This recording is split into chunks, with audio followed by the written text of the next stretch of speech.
તો વાત કરીએ અમદાવાદની તો અમદાવાદની સાયન્સ સિટી ખાતે બિઝનેસ સમિટ યોજાઈ હતી, જ્યાં બ્રહ્મ સમાજ દ્વારા 3 દિવસીય બિઝનેસ સમિટનું આયોજન કરવામાં આવ્યું। 3 લાખ જેટલા લોકો સમિટમાં ભાગ લેવા આવે તેવી શક્યતા છે, ત્યારે ગુજરાત પ્રદેશ પ્રમુખે પ્રતિક્રિયા આપી।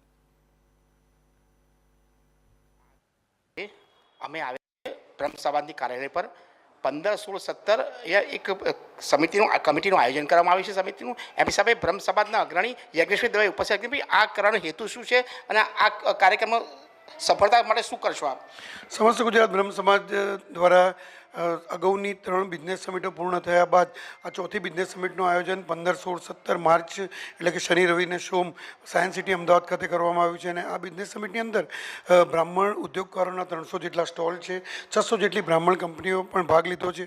અને એ સિવાય આજે રોજગાર મેળો પણ ત્યાં રાખવામાં આવેલો છે, જીવનસાથી પસંદગી સંમેલનનું પણ આયોજન કરવામાં આવ્યું છે। અને જે બ્રાહ્મણ ઉદ્યોગકારોને ધંધા રોજગાર માટે નવા ધંધા શરૂ કરવામાં આવતો હોય એના સ્ટાર્ટઅપ માટે પણ બ્રાહ્મણ ઉદ્યોગકારો દ્વારા સફળ ઉદ્યોગકારો માટે માર્ગદર્શન, સાથે સાથે બેંકની લોન, સરકારી યોજનાઓનો લાભ કેવી રીતે મળે, એ તમામનું આયોજન આ બ્રહ્મ સમિટમાં કરવામાં આવેલું છે।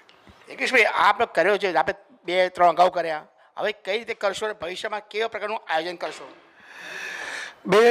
અગાઉની 3 સમિટો પૂર્ણ થયા બાદ આ ચોથી બિઝનેસ સમિટ છે। આ વખતે પણ અગાઉની જેમ જ બ્રાહ્મણ ઉદ્યોગકારોના સ્ટોલ છે, B2B અને B2C મિટિંગો પણ છે।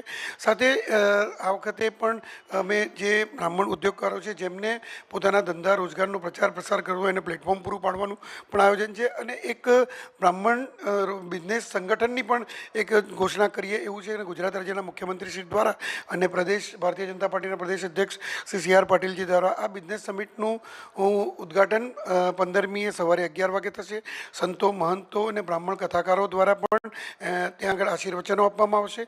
અને આ બિઝનેસ સમિટ જે અગાઉની બિઝનેસ સમિટની જેમ જ વધુમાં વધુ લોકો ભાગ લે એવી અમને અપેક્ષા છે। આ હતા યજ્ઞેશ દવે, હરીશ શાહની સાથે વૈશાખ રાણા, KTV ન્યૂઝ, અમદાવાદ।